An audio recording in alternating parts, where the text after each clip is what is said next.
এখন কোরআন শরীফের পরে আর কোনো কিতাবের দরকার আছে নাকি? আমার নবীর পরে আর কোনো নবীর দরকার আছে? শুধু গোলাম আহমদ কাদিয়ানির একটু দরকার, কথা কয় না? গোলাম আহমদ কাদিয়ানি কি নবী না কাফের? যারা তারে কাফের বলতে একটু কৃপণতা করে চিন্তা করবেন যে সবাই তো করছে, আমি ফাঁকে চুপ করে বসে থাকি। তাও আপনি আশকুত নিসফুর রেজা, চুপ থাকা সমর্থনের লক্ষণ। আর যাদেরকে অনুরোধ করতেছি যে গোলাম আহমদ কাদিয়ানি এবং কাদিয়ানি গ্রুপে কাফের ঘোষণা দিয়ে দেন, কাফের বলে স্বীকৃতি দিয়ে দেন যে তারা কাফের, ক্ষমতা থাকা সত্ত্বে তারা যদি তাদেরকে কাফের ঘোষণা দিতে কৃপণতা করে তাহলেও তাদের ঈমান নিয়ে সন্দেহ আছে, কথা বলেন ঠিক না? গোলাম আহমদ কাদিয়ানি নবী না কাফের? কাদিয়ানিরা হক না বাতিল? ওরা মোমেন না কাফের? মুসলমান সতর্ক থাকবেন, খুব স্লোভাবে ঢুকতেছে, বিভিন্ন ফিতনা নিয়ে স্লোভাবে ঢুকতেছে। আসতেছে, এখান থেকে কথা বলবো। তো কোরআন শরীফকে আল্লাহ তাআলা এমনভাবে তৈরি করেছেন যার পরে আর কোনো কিতাব আর সংবিধানের প্রয়োজন। আমার কোরআনে কারিমের মাধ্যমে, আমার নবী রসুলদের মাধ্যমে বলে দিয়েছি হাজা সাবিলুল হেদায়া, এটা হেদায়তের রাস্তা ডান দিক। আর বাম দিকে দেখায় বলে হাজা সাবিলুল গাই, এইটা গুমরাহির রাস্তা। ডান দিক তাকায় দেখায় বলে হাজা সাবিলুল জান্নাহ, এটা জান্নাতের রাস্তা। হাজা সাবিলুল জাহিম, এইটা জাহান্নামের রাস্তা। ফামান শাহ ফালইউমিন, আল্লাহ পাক স্বাধীনতার আয়াত কোরআন শরীফে বলে দিয়েছেন ফামান শাহ ফালইউমিন। আমি তোমার পর চাপ প্রয়োগ করতেছি না, তোমারে পিঠেই আমি কলেমা পড়াবো না। লা ইকরাহা ফিদ্দিন, ধর্মের মধ্যে আমি কোনো জবরদস্তি রাখি নাই। পিঠেই তোমারে কলেমা পড়াবো না, তোমারে পিঠেই নামাজ পড়াবো না, তোমারে পিঠে গুনাহ থেকে ফিরাবো না। আমি তোমাকে দুইটা দিক দেখাইয়া স্বাধীনতা দিয়েছি। ফামান শাহ ফালইউমিন, যার মনে চায় ঈমান আনো। ফামান শাহ ফালইয়াকফুর, যার মনে চায় তুমি কুফরি করো না ফরমানি করো। আমি তাৎক্ষণিকভাবে ধরি না। মানি তাদা ফাইন্নামা ইয়াহতাদি লিনাফসি, আমি জাস্ট বলে দিয়েছি মানি তাদা ফাইন্নামা ইয়াহতাদি লিনাফসি। হিদায়াতের একটা বেনিফিট আছে, হিদায়াতের একটা প্রতিদান আছে আমার কাছে। যে হিদায়াতের বাণী গ্রহণ করবা, যে ঈমান গ্রহণ করবা, তার জন্য আমার কাছে বিশাল পুরস্কার রয়েছে। ওমান দাল্লা ফাইন্নামা ইয়াদিল্লু আলাইহা, আর গুমরাহির পথ যে বেছে নিবা তারও একটা প্রতিদান আছে, সেটাও আমার থেকে পাবা। আমি তাৎক্ষণিকভাবে বিচার করি না, আমি একটু সুযোগ দেই। মামা হিলিল কাফিরিনা আমি হিলহুম রুয়াইদা। আল্লাহ পাক বলেন আমি সুযোগ দিছি, উঠতে থাকো, কত উপরে উঠতে পারো। তবে যেদিন তোমার উঠা শেষ হয়ে যাবে আমি সেদিন তোমাকে আছাড় দেব। আমি সুযোগ দিয়েছি, তাৎক্ষণিকভাবে ধরি না। উঠার সুযোগ দিয়েছি, তোমার বিবেক বিবেচনা স্বাধীনতাকে ব্যবহার করে উঠতে থাকো। নমরুদ, কত উপরে উঠতে পারো, উঠতে থাকো। ফিরাউন, কত উপরে উঠতে পারো, উঠতে থাকো। সাদ্দাদ, কত উপরে উঠতে থাকো, উঠতে পারো, উঠতে থাকো। বেনিয়ামিন নেতানিয়াহু, কত উপরে উঠতে পারো, উঠতে থাকো। জো বাইডেন, কত উপরে উঠতে থাকো, উঠতে পারো, উঠতে থাকো। তুমি মোদি, কত উপরে উঠতে পারো, ওঠো। যত উপরে উঠানো হবে আষাঢ়ে তত জোর বেশি হবে। যত উপরে উঠানো হবে আষাঢ়ে তত জোর। এই স্টেজের থেকে গড়ায় পড়লে 3 হাত নিচে অবশ্যই মরবে না, বেশি বেশি একটু ব্যথা পাবে, ভেঙে চুরে যাবে। আর 500 হাত উপরেতে যদি বেলায় দেয়, মূর্তি কি নিচে বন্ধু ভরা লাগে? অর্ধেক পথে মরবে, বাকিটুক পড়বে ভাও, মরা হয়ে যাবে আধা পথে। ঠিক কি ঠিক না? তো আল্লাহ পাক রব্বুল আলামিন সুযোগ দেশে উঠতে থাকুক, একটুও মন খারাপের দরকার নাই, একটুও মন খারাপের দরকার নাই যে তারা এত উপরে উঠে যাচ্ছে আমরা পিছিয়ে পড়ে যাচ্ছি, তাতে একটুও মন খারাপের দরকার নাই। আল্লাহ পাক রব্বুল আলামিন তাদেরকে সুযোগ দেশে, বহুত বড় বড়দেরকে সুযোগ দিয়ে আল্লাহ তাআলা উপযুক্ত পানিশমেন্টও দিয়েছে। ঠিক কি ঠিক না? ইনশাআল্লাহ এরাও পাবে, বিশ্বাস আছে না নাই? তো যা বলতে চাইছি সেটা হলো, আমাকে আপনাকে যে স্বাধীনতা আর বিবেক বিবেচনা জ্ঞান বুদ্ধি দিয়েছে, এই স্বাধীনতা আর বিবেক জ্ঞান বিবেক বিবেচনাকে ব্যবহার করে, খেয়াল করেন, ভালো করে খেয়াল করেন, এই স্বাধীনতা এবং বিবেক বিবেচনাকে ব্যবহার করে আল্লাহ যে আমার সৃষ্টিকর্তা খুঁজে নিয়ে আমার উপরে ফরজ ছিল। কোনো আসমানি কিতাব লাগবে না, কোনো নবী রাসূল পাঠানোর আল্লাহর দায়িত্ব নাই, কোনো ফেরেশতার দরকার নাই। আমাকে আল্লাহ তাআলা যতটুকু জ্ঞান দিয়েছে এইটাকে কাজে লাগাইলে আমি আল্লাহকে খুঁজে পেতে পারি, আমার উপর এটা দায়িত্ব ছিল। যার হাজারো প্রমাণ আছে। এই মাইক ছিল না, এর জন্য কোরআন শরীফে লিখে দেন যে এই বানালি ভাবে মাইক বানালি মাইক হয়। মোবাইলের নামও নাই কোরআন শরীফে, বুখারী শরীফে কোনো জায়গা নাই। তোমরা ব্রেন খাটাইয়া কি দিয়ে জয়েন্ট করলে কার সাথে কারে সংযোগ দিলে এভাবে দূর দূর থেকে কথা বলা যায়, তোমরা ব্রেন খাটাইয়া এত কঠিন কিছু আবিষ্কার করলে আল্লাহকে খুঁজে পাওয়া এত কঠিন না, আল্লাহকে খুঁজে পাওয়া অতি সহজ। বর্গেদার আক্তানে সবজ দর নজরে হুশিয়ার, बरगदार कान सब्ज दर नजोरे होशियार, हर बरा के दफ्तर इस्तो मारिफाते किरदगार, शजर में हजर में तेरी रंग बू है, जिधर देखता हो उधर तू ही तू है। হাজারো হাজার অসংখ্য আল্লাহ পাক রব্বুল আলামিনের কুদরত আমাদের চোখের সামনে আছে না নাই? এগুলো দেখলেই সহজে আল্লাহকে খুঁজে পাওয়া যায়। বলতে গেলে সময় যাবে, যেহেতু আমার সময় কম, অধিকার ব্যাখ্যায় যাব না। তো আমাকে আপনাকে যে জ্ঞান বুদ্ধি দিয়েছে, স্বাধীনতা দিয়েছে, এটাকে প্রয়োগ কইরা আল্লাহকে খুঁজে বের করার সৃষ্টিকর্তা আমার আল্লাহ, খালেক আমার আল্লাহ, মালিক আমার আল্লাহ, রজ্জাক আমার আল্লাহ, যেহেতু সব কিছু আমার আল্লাহ। ওমালি আলা আবুদুল্লাযী ফাতারানি ওয়া ইলাইহি তুরজাউন, যেহেতু তিনি আমাকে সৃষ্টি করেছে, তিনি আমারে খাওয়ায়, তিনি আমারে অক্সিজেন দেয়, কোনোদিন অক্সিজেনের বিল নেয় না, গ্যালনকে গ্যালন পানি দেয়, কোনোদিন পানির বিল নেয় না, সূর্য চন্দ্র দিয়ে লাইট দেয়, কোনোদিন তার বিদ্যুৎ বিল, সূর্যের বিল নেয় না, চাঁদের বিল নেয় না, আমাকে হাজারো নিয়ামত দিয়ে পালতেছে। তো সেই রব্বুল আলামিন আমার কাছে ইবাদত কেন পাবে না? আমালিয়া, আমার কি হলো লা আবুদুল্লাযী ফাতারানি, যে আমি তার ইবাদত করব না যিনি আমাকে বানাইলেন? ওয়া ইলাইহি তুরজাউন, শুধু বানায় শেষ করে যদি দিত, আবার যদি তার কাছে না যাওয়া লাগতো, তাহলে মন মুক্তভাবে যা খুশি তাই করতাম, নামাজ পড়তাম না, যা খুশি তাই করতাম। আমার তো আর একবারও ফিরে তার কাছে যেতে হবে, কথা বলেন ঠিক ঠিক না? তাহলে আমি তার ইবাদত কেন করব না? তার উপাসনা কেন করব না? তার কথা আমি কেন মানব না? ও দোস্ত, সৃষ্টিকর্তা কে? মালিক আমার কে? খালেক আমার কে? রজ্জাক আমার কে? সত্তার আমার কে? গফ্ফার আমার কে? রব আমার কে? কাজে ইবাদত পাবে আমার থেকে কে? দুনিয়ার কাহারও ইবাদত আমার করার যোগ্য, ঠিক না? তো এরপরেও আল্লাহ পাক রব্বুল আলামিন আমাকে আপনাকে এভাবে ব্লাঙ্ক ছেড়ে দেয় নাই যে তোমার ব্রেন দিয়ে আমারে খুঁজে নাও। আল্লাহ পাক সহযোগিতা করেছেন। 2.5 থেকে 3 লক্ষ নবী রাসূল পাঠাইছে উস্তাদ হিসেবে, বলেন আলহামদুলিল্লাহ। আল্লাহ পাক তাদেরকে রুহের জগতে বসাইয়া ক্লাস করে পড়াইয়া যোগ্যতায় পরিপূর্ণ দিয়ে আখলাকি মানুষ বাছাই করে 2.5-3 লক্ষ নবী রাসূল আমাদের উস্তাদ হিসেবে পাঠিয়েছেন। সেই উস্তাদদেরকে আবার খালি হাতে ছেড়ে দেয় নাই, মানুষে মানতে চাবে না। আল্লাহর পক্ষ থেকে দেয়া সংবিধান 104খানা আসমানি কিতাব আল্লাহ তাআলা তাদের কাছে পাঠিয়েছেন। বলবেন না আলহামদুলিল্লাহ? বলেন আলহামদুলিল্লাহ। আল্লাহ ইহসান আমাদের উপরে করছে কি করেন নাই? করছেন না? আমরা কি ইচ্ছে মতো চলার সুযোগ আছে? আমরা সাংবিধানিকভাবে চলতে হবে না? এই সংবিধান কি মানব রচিত সংবিধান না রব রচিত সংবিধান? রব রচিত সংবিধান, কথা বলেন ঠিক না? তো 104খানা আসমানি কিতাবের 103 খান চলে গেছে।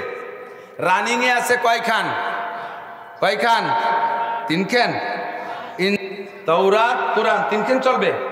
কয়খান? একটু জোরে কইতে হবে, এমন জোরে বলতে হবে যাতে খ্রিস্টান আর ইহুদিদের, খ্রিস্টান মানে নাসারা আর ইহুদি মানে ইহুদি নেতানিয়াহুর গোষ্ঠী, 2 গোষ্ঠীর কলিজায় বোমা মারার মতো একটা আতঙ্ক লেগে যায়। কিতাব চলবে কয়খান? জোর হলো না, কয়খান? ওইখানের নাম কি? আল কোরআন। আর কোনো সংবিধান চলবে, আর কোনো কিতাব চলবে না, ঠিক কি ঠিক না? আল্লাহ পাক এই কোরআন শরীফকে এমন সুন্দরভাবে লিখেছে, এমন সুন্দরভাবে তৈরি করে পাঠিয়েছে, যার পরে আর কোনো কিতাবের দরকার নাই, ঠিক কি ঠিক না? যত বড় পণ্ডিত হোক আর শিক্ষিত হোক, কোরআনের কাছে আইসে হার মানা লাগে কি লাগে না? হার মানতে হার মেনে গেছে, কিন্তু আত্ম অহমিকা, অহংকার আর আসাবিয়াত, নিজেদের পূর্বপুরুষের ঐতিহ্য ধরে রাখতে হবে। এই কারণেই যা কোরআন মানে না। বাকি কোরআন যে সত্য কিতাব ইহুদিরাও জানে, কোরআন যে সত্য কিতাব নাসারাও জানে, কোরআন যে সত্য কিতাব এটা হিন্দুরাও জানে, অন্তরে বিশ্বাস করে, মুখে স্বীকার করে না। Mister same quality of Abu জাহেল। আবু জাহেলের এই ও জানতো মোহাম্মদ সত্য নবী। আবু জাহেল অন্তর থেকে জানতো কোরআন সত্য কিতাব। আবু জাহেল অন্তর দিয়ে বিশ্বাস করতো যে জিব্রাইল ফেরেশতা আসে। আবু জাহেল নবী পাকের সব বিশ্বাস করতো, কিন্তু স্বীকার করতো না। এই ইহুদ নাসারা হিন্দুদের একই অবস্থা। আল্লাহ তাআলা তাদেরকে হিদায়াত নসিব করে, বলেন আমিন। এই সুখানশি রাস্তে দর পেস্তানে যা বেকুশেন্দা খুশনমি গর্দাদ রওয়া মুস্তামে জো তৃষ্ণাবা জোয়েন্দাসুদ ওয়েজার মুর্দা ভুয়াদ গোয়েন্দাসুদ মুস্তামে চু তাজা আয়াত বে মলাল সৎজবা গরদত বা গুপ্তান গঙ্গলাল। আল্লামা জালালউদ্দিন রুমি রহমতুল্লাহ আলাইহি বলেন, বক্তাদের জবানের কথা গাভীর স্তনের দুধের মতো। গাভীর স্তনের ভিতরে 2-5 কেজি 10 কেজি দুধ প্যাকেট করা জমা করা থাকে না। প্রতিদিন যে টাইমে গাভী দোয়ানোর অভ্যাস, সেই টাইমে দোয়াইলে 10 কেজি দুধ হয়। নির্দিষ্ট সময়ের 10 মিনিট আগে গাভীটারে জবাই করে তার স্তন অপারেশন করবেন, পেট ফেড়ে দেখবেন কোনো জায়গা 10 কেজি দুধ পাবেন না। অথচ 10 মিনিট পরে দোয়াইতে গেলে 10 কেজি হইতো। এটা আসে কখন, কেন আসে? যখন দোয়ানোর সময় বাছুরে মায়ের বানে জিহ্বা দিয়ে চাটা দেয়, তখনই আল্লাহ পাক রব্বুল আলামিন তার কুদরতি মেশিন দিয়ে দুধ তৈরি করে। আল্লাহ পাক নিজেই বলেন, মিমবাইনি ফারাসিম ওয়া দামিন লাবানান খালেসা। আর দুধটা আসে কোত্থেকে? রক্ত এবং গোবরের মাছ দিয়ে। রক্ত লাল, গোবর ময়লা, আর রক্ত নাপাক, গোবরও নাপাক, অথচ তার মাছ দিয়ে আল্লাহ তাআলা ফ্রেশ সাদা দুধ, দুনিয়ার সর্বশ্রেষ্ঠ হালাল যেগুলো, তার মধ্যে অন্যতম হালাল দুধ, এই দুধ আল্লাহ তাআলা ওই মুহূর্তে তৈরি করে পাঠিয়ে দেয়। কই সুবহানাল্লাহ। দুধ বানায় কে? আল্লাহ পাক রব্বুল আলামিনের একটা মেশিন আছে, ওই মেশিন দিয়ে আল্লাহ তাআলা দুধ বানায়। ওই মেশিনটা অনেক বড় মেশিন না, মেশিনটা মাত্র 2 অক্ষরের মেশিন, কাপ নুন পেশ কুন। মেশিনের নাম কি? কুন মেশিন। কুন মেশিন মানে এই কাঠের দোকানে, ফার্নিচারের দোকানে যে কুন মেশিন আছে ওইটা না, কিন্তু ওটা যেত কাঠ কুনতিয়ায়, তো ওর নামও কুন মেশিন মনে এই জন্যই রাখছে। দেখেন না, বাটাইলটা কাজ করে যা কয় তাই হয়, কোন কাজ, কোন সুজা, কোন বেকা, যা কয় তাই হয়ে যায়। এই জন্য আমার মনে ওর নামও কুন মেশিন রাখছে। তো আল্লাহ পাক বলেন, কুন লাবানান, দুধ হয়ে যাও, আর সাথে সাথে সাদা দুধ তৈরি হয়ে যায়। বলেন সুবহানাল্লাহ। তো এবার বাছুরে যদি মায়ের বানে চাটা দেয় তাহলেই দুধ হয়, নাকি বলেন? বাছুরে মায়ের বানে না সাইটে যদি পাছা সাইটে দেয়, মুখ সাইটে দেয়, পেট সাইটে দেয়, তাহলে কি দুধ হবে? তাহলে দুধ হবে না। Same quality. বক্তাদের জিহ্বায় ওয়াজ নাই, পেটের মধ্যে ওয়াজ লেখা নাই, মাথার মধ্যে ওয়াজ প্যাকেট করা নাই, কোনো জায়গায় যে মেমোরি কার্ড ঢুকানো নাই। এ জায়গা বসার পরে আপনারা যদি বক্তাদের জবান স্তনের সাথে আপনাদের অন্তর জিহ্বা দিয়া চাটা দেন যে হ্যাঁ, আমি যা দরকার ছিল, আমার এই চাহিদা আছে, এই কথাগুলো যেন আসে, এমন করে একটা আন্তরিক চাটা দেন, সেভাবে চাতকের মতো তাকায় থাকেন, তাহলে আল্লাহ তাআলা আসমান থেকে বক্তার মাথার মধ্যে, সিনার মধ্যে কথা ঢুকাই দিবে। আর আজিব আজিব কথা পাইবেন, যে কথাগুলো আপনার জিন্দেগির দরকার সে কথাগুলো পাবেন। বাসার থেকে কোনো কথার প্রস্তাব আপনি দিতে পারবেন না। দাওয়াত তবলিগের ওলামায়ে কেরামও আছে, সাথীরাও আছেন, তো তারা সাক্ষী দিতে পারবেন সত্য। এভাবে বহুত প্রমাণ পেয়েছেন। তবলিগে যদি যান, দেখবেন তবলিগের মুরব্বীরা আগেই বলে দেয়, তোমার মনে যদি কোনো কিছু খাইতে চায়, এটা আমির সাহেবের কাছে বা কাহারো কাছে বলবা না। শুনছেন না এই কথাগুলো? শুনছেন না? এ ব্যাপারে মনে যদি চাহিদা থাকে, আল্লাহর কাছে দোয়া করেন, মুখে কখনো ব্যক্ত করবেন না। মুখে যদি বলেন যে আমির সাহেব আজকে কাঁঠাল খাওয়ান, আমির সাহেব আজকে দুধ খাওয়ান, আমির সাহেব আজকে গোশ খাওয়ান, দেখবেন যে সারা বাজারে আম, দুধ, কাঁঠাল, গোশ কিচ্ছু পাওয়া যাবে না। আমি 2013 সালে সম্ভবত তবলিগে গিয়েছিলাম। আপনাদেরই এই বলমারির সন্তান জনাব দারোগা মুজিবুর রহমান সাহেব আমার জামাতের আমির সাহেব ছিলেন। আল্লাহ তাআলা তাকে মাফ করে দিক, আল্লাহ তাআলা তাকে জান্নাতি করুক, সবাই বলেন আমিন। উনি জামাতের আমির ছিলেন, আমি জামাতের মামুর। সাথে সিজন, মাহফিলির সিজন আসলে উনি আমার মোটর সাইকেল চালায়, আমি বক্তা। তবলিগের উসুল এত সুন্দর, যাকে আমির বানায় দেওয়া হবে তাকেই মানা যাবে। সে একজন সাধারণ দারোগা মানুষ, লেখাপড়া কিচ্ছু জানে না, এই লাইনের আমির বানায় দিয়েছে মানসি। আল্লাহু আকবার। তো ওই জামাতে যাইয়া একদিন আমাদের সাথী একজন বলতেছে, 40টা দিন চলে গেল, আমির সাহেব একটু দুধ খাওয়াতে পারলো না। 4 বাজার আমি নিজে ঘুরছি, সকালে বাজার, দুপুরে বাজার, বিকেলে বাজার, 3-4 বাজার ঘুরছি, কোনো জায়গা একটু দুধ কিনতে পারলাম না। এদিকে কাঁঠালের সিজন শেষ হয়ে যাচ্ছে, মনে মনে আমি ভাবতেছি যে আল্লাহ, ওই লোক তো দুধের কথা কইলে সারা দেশে দুধ পেলাম না, আমার তো কাঁঠাল পরানেস আছে, বাড়ি যেহেতু কাঁঠাল পাবো না, এখন যদি কয়ে ফেলি তা নয় না পেলাম। ভিতরে ভিতরে আল্লাহর কাছে দোয়া করছি, সন্ধ্যার আগে 1 মণ 1 কাঁঠাল চলে এসে।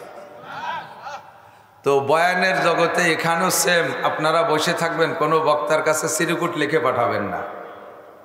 যেইটা আপনি চিরকুট লিখে পাঠাবেন, স্টেজে আসার আগে কানে কানে বলবেন, বক্তা হাজারো চেষ্টা করে কথারে সেই লাইনে আনতেই পারবে না।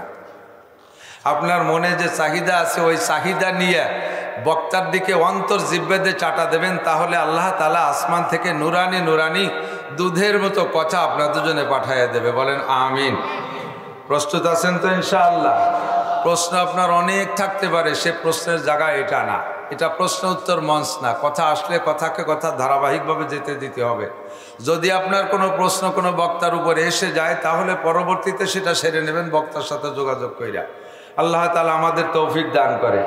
আমার অল্প একটু সময় মৌলানা মকসুদ সাহেব গহরডাঙ্গা মাদ্রাসার মুহাদ্দিস, তার প্রস্তাব অনুযায়ী আমি তার দাবি পূরণার্থে আমি ওয়াদা পূরণ করার জন্যে চেষ্টা করে চলে আসছি, জাস্ট হাজিরা দেওয়ার জন্য।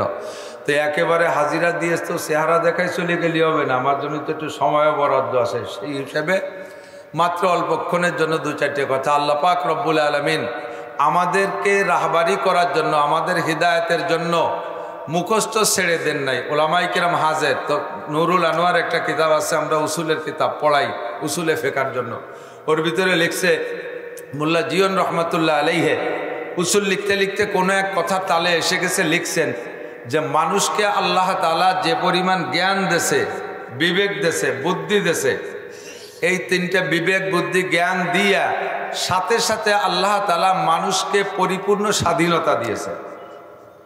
কথা বলেন, অন্য কোনো প্রাণীর এই স্বাধীনতা নাই। বড় একটা হাতি যদি একটা জঙ্গলে পাহাড়ের থেকে চট্টগ্রাম থেকে একটা হাতি যদি বল মারি চলে আসে, এ যা পাচ্ছে তাই ভাঙতিছে, কলা গাছ ভাঙ্গি একেবারে কাল বৈশাখীর মতো সাবাড় করে দিচ্ছে, গরু বাছুর যা পাচ্ছে আশ্রয় আশ্রয় মেরিয়ে পাততলে দিয়ে ডুলি দিচ্ছে। এই খবর যদি আমরা এত মানুষ এই জায়গায় বসে শুনি যে হাতি পিরায় চলে আসছে উপজেলার কাছে, তালিকে আর একটারও কোনো বক্তা যে ধরে রাখতে পারবে একজনও? ছিঁড়ে বুড়ে বাগান ছিঁড়ে দৌড়ব না? এত বড় ক্ষমতাশীল শক্তিশালী হাতিটা, তারও স্বাধীনতা নাই। মানুষের কাছে যখন ধরা পড়ে যায়, 4 পা শিকল দিয়ে বাঁধতে হয়, তার পেটেতে বাচ্চা ডেলিভারি হয়েছে, মানুষে নিয়ে গেছে, বাছুর মা হাতিটা বাচ্চার টানে ছুটোছুটি করতেছে, শিকল দিয়ে বাঁধা, স্বাধীনতা শেষ, সে তার বাচ্চার কাছে যাইতে পারে না। রয়্যাল বেঙ্গল টাইগার সারা দুনিয়ায় ভয়াবহ একটা প্রাণী, ভয়াবহ বাঘ, সুন্দরবনে বসবাস করে, এ থাকে ওই জায়গা।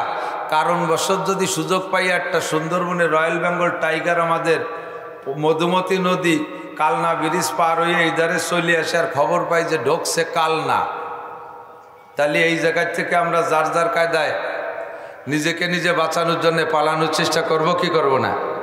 এত বড় ভয়াবহ হিংস্র প্রাণী রয়্যাল বেঙ্গল টাইগার, তার ভয়ে সারা দুনিয়া কাঁপে, অথচ সেও স্বাধীন না, তারে ধরে আটকায় দিয়েছে যে চিড়িয়াখানায়, সারা জীবন ভরে এতে কাপ করতেছে, সাইডে দিলে খায়, না দিলে না খায়, দিন ভরে রোজা তাই, তারও স্বাধীনতা শেষ। কথা কর না কেন? চিড়িয়াখানায় যে কটা ধরা খাইছে, ওর কি ইচ্ছে মতো কিছু করে খাওয়ার কায়দা আছে? গাবতলির হাটে খবর পাইলাম 22 লাখ টাকা একটা ষাঁড় বিক্রি হয়েছে কোরবানিতে, তার গায়ে 2 টন ওজন, 50 মণ গোস্ত হয়েছে, 2 টন ওজন, 22 লাখ টাকা দাম। এর গায়ে কি একটুও বল কম আছে? ওই ইচ্ছে করলে কি আপনার খেতে যাই এই রিদান খাইতে পারবে? ওর স্বাধীনতা আছে, মালিকের কাছে দড়ি দিয়ে বান্ধা আছে, যদি ছুটে কোনো সময় যায় রিদানের খেতে, তাহলে জমিওয়ালা কেড়াইল দিয়ে বড় ওর মুখ ভাঙিয়ে ফেলাই দেবে, নাক ফাটায় ফেলাই দেবে, ঠিক না? ওরও স্বাধীনতা শেষ। কোনো প্রাণীর স্বাধীনতা নাই, বলতে গেলে রাত কেটে যাবে। হাত্তাকে ফেরেস্তা, যেই ফেরেস্তাকে আল্লাহ তাআলা এত ক্ষমতা দেশে যে টনকে টন, লক্ষ লক্ষ কোটি কোটি টন পানি সাগরের থেকে নদ নদীর থেকে বাষ্প করে আকাশে উঠাইয়া জমাট বাইদা মুহূর্তের ভিতরে এদেশ থেকে ও দেশে ছড়াই বড়াইয়া সারা দুনিয়ায় পৌঁছাই দেয়, কত ক্ষমতাশীল ফেরেস্তা। এই ফেরেস্তারও স্বাধীনতা নাই। আল্লাহ পাক রব্বুল আলামিন বলেন, ইন্নাল্লাহা ইনদাহু ইলমুস সাআ ওয়া ইউনাজ্জিলুল গায়সা ওয়া ইয়ালামু মা ফিল আরহাম। ওয়ামা তাদরি নাফসুম মাযা তাকসিবু গাদা ওয়ামা তাদরি নাফসুম বিআইয়ি আরদিন তামুত ইন্নাল্লাহা আলিমুন খবীর। পাঁচটা বিষয় আল্লাহ তাআলা কেউকে জানতে দেন নাই। কিয়ামত কবে হবে এটা আল্লাহ ছাড়া কেউ জানে না। কোন মেঘে বৃষ্টি নামবে, হ্যাঁ, ইন্নাল্লাহা ইনদাহু ইলমুস সাআ ওয়া ইউনাজ্জিলুল গায়স, কোন মেঘে কখন বৃষ্টি নামবে, বৃষ্টি নামানোর মুহূর্তে আল্লাহ তাআলা মিকাইল আলাইহিস সালামে অর্ডার করে এই জায়গা নামাও। তার 1 সেকেন্ড আগেও মিকাইল আলাইহিস সালাম জানে না যে এই মেঘ দিয়ে এখানে বৃষ্টি নামাতে হবে কি হবে না। এর আগে আল্লাহ তাআলা তাকে জানতে দেয় না। কোন নারীর পেটে সন্তান আছে না নাই এটা একমাত্র আল্লাহ ছাড়া কেউ জানে না। আপনারা মেশিন দিয়ে দেখে আল্ট্রাসাউন্ড ইসিজি করে এটার পেটে বাচ্চা আসার পরে আপনারা দেখে বলেন, এর নাম গায়েব বলা না। আর বাচ্চা পেটে আসারও আগের খবর কে বলতে পারে? এটা একমাত্র আল্লাহ ছাড়া কেউ বলতে পারে না। কোন নারী গর্ভধারণ করার ক্ষমতা রাখে কি রাখে না, কয়টা মেয়ে আছে পেটে, কয়টা ছেলে আছে পেটে, এটা আল্লাহ তাআলা আগের থেকে জানতে দেয় নাই। তার হিকমত তারই কাছে আছে যতটুকু আমরা বুঝি। যদি এইটা মানুষে কোনোভাবে আগের থেকে জানতো যে এই মেয়েটার পেটে এই কয়টা ছেলে আছে এই কয়টা মেয়ে আছে, তাহলে হাজার হাজার মেয়েকে বিয়ে হতো না। কারণ আগের থেকে মেশিন দিয়ে দেখে শুনে যদি টের পাইতো যে এর পেটে খালি 7টা মাইয়ে আছে, একটাও ছেলে নাই, ওই কেউ দেখে শুনে মিলে বিয়ে হতো নাকি? আল্লাহ কয় তুমি ঠুয়ো বিয়ে করো, কপালে যাতে তাই হবে। তো ফেলুল হাকিমে লা ইয়াখলু আনিল হিকমা, হাকিমের কোনো কাজ হিকমতের থেকে খালি না, এভাবে আল্লাহ গোপন রেখেছেন। 4 নম্বরে ওমা তাদরি নাফসুম মাযা তাকসিবু গাদা, একটু পরে কে কি খাইবেন, কে কি ইনকাম করবেন দুনিয়ার কোনো মানুষ বলতে পারবে না। প্লেটে ভাত মাখা এনেছেন দামি দামি তরকারি দিয়ে, লোকমা মুখে দেবেন বাপ একেবারে ঠোঁটের কাছে চলে গেছে।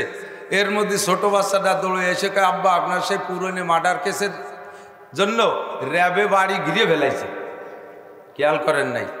ভাত মাখাইয়া লোকমা নিয়ে গেছেন, মুখে দেবেন আকল্লি ঢুকে যাবে, এর মধ্যে যদি কয় র্যাবে বাড়ি ঘিরে ফেলাইছে, তালিকে আর ওই নেলা গালে যাবে?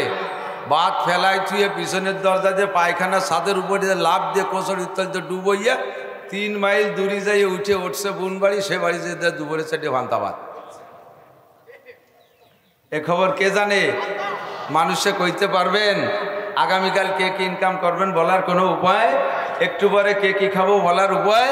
5 নম্বরে ওমা তাদরি নাফসুম বিআইয়ি আরদিন তামুত, কে কোন জায়গা মারা যাবেন কাহারও বলার কায়দা নেই। যে যেখানে মারা যাবেন তাকে সেখানে যেতেই হবে। দো চিজা দমিরা কাসাদ জোরে জোর, দো চিজা দমিরা কাসাদ জোরে জোর, একে আবদানা দেখার খাকে গোর। 2টে জিনিসের তাকে গন্তব্যে পৌঁছাই ছাড়ে, একটা রুজি আর রুটি, আর একটা কবরের মাটি। রুজি রুটিতে জায়গা মতো নিয়েই ছাড়বে, আর কবরের মাটি তো সেখানে নিয়েই ছাড়বে, ওখানে আপনার মরণ হবে। যে কথা বলতে যে পুরো আয়াতের তর্জমা বললাম সেটা হলো যে ফেরেশতা পর্যন্ত জানে না যে বৃষ্টি কখন হবে আর হবে না, তাদেরও স্বাধীনতা নাই। আপনি মিকাইল আলাইহিস সালামের 10 কোটি টাকা ঘুষ দিয়ে বললেন যে মুরব্বী অন্য জায়গা না নামাই আমাকে বল মারি দিয়ে একটু বেশি নামা, উনি কি ঘুষ খায়? এই মাতুব্বারি উনার আছে। আপনার 2 চোখ পাহারা দেওয়ার জন্য 2টা ফেরেশতা আছে। ডাইন চোখের কাছে যে ফেরেশতা আছে, বাম চোখ, এই বাম চোখ পাহারা দেওয়ার জন্য কি আর একজন ফেরেশতা লাগে? আল্লাহ পাক আপনার 2টে চোখকে হেফাজত করার জন্য 2 জন ফেরেশতা মোতায়েন করছে। এই ডাইন চোখ আর বাম চোখের মাঝখানে বেড়া কি 200 হাত? কথা কয় না?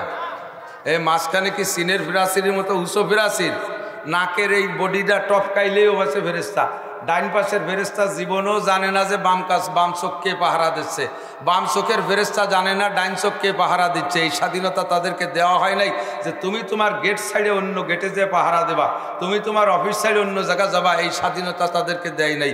আল্লাহ তাআলা এমন করে কোনো মখলুককে স্বাধীনতা দেয় নাই, একমাত্র জিন আর ইনসানকে আল্লাহ তাআলা স্বাধীনতা দিয়েছে। কথা বলেন ঠিক না? আপনি মসজিদে গেলে আপনারা কেউ ঠেকাবে? আপনি মন্দিরে গেলে কেউ ঠেকাবে? আপনি মদ খাইলে আপনার মুখখান চিপে ধরে কেউ? আপনি জিনা করার সময় আপনাকে কি তাৎক্ষণিক ফেরেশতারা লাঠিতে পিটেন শুরু করে দেয়? আপনি চুরি করার সময় কি আল্লাহ তাআলা সাথে সাথে আপনার হাতখান্ডে প্যারালাইসিস করে দেয়? আপনি কি পায়ে হেঁটে যখন সিনেমা হলে যান বা কোনো গুনার কাজে যান তখন কি যার পথে আপনাকে প্রত্যেকবারই কি আপনাকে অ্যাক্সিডেন্ট করে দেয়? আপনার পা দুটো কি প্যারালাইসিস হয়ে যায়? এরকম হয় না। আল্লাহ তাআলা সুযোগ দিয়েছে। আল্লাহ পাক বলেন তোমাকে আমি স্বাধীনতা দিয়েছি আর ব্রেন দিয়েছি, বুদ্ধি দিয়েছি। তোমার ব্রেন বুদ্ধি আর স্বাধীনতাকে প্রয়োগ কইরা তুমি দুনিয়ায় যে কাজ করো এটা তোমাকে ইচ্ছা আছে, সুযোগ আছে, করলে করতে পারো। তবে আমি ধরি একবার আমি ধরি একবার। আমি তোমাকে স্বাধীনতা দিয়ে দেখি, তোমার ব্রেন বুদ্ধিকে আমি পরিপূর্ণ করে দিয়ে দেখি, তোমার এই ব্রেনকে কাজে লাগাইয়া তোমার স্বাধীনতাকে প্রয়োগ করে তুমি কোন দিক যাও। আমি তোমাকে বলে দিয়েছি ওলামায়ে কেরামের মাধ্যমে।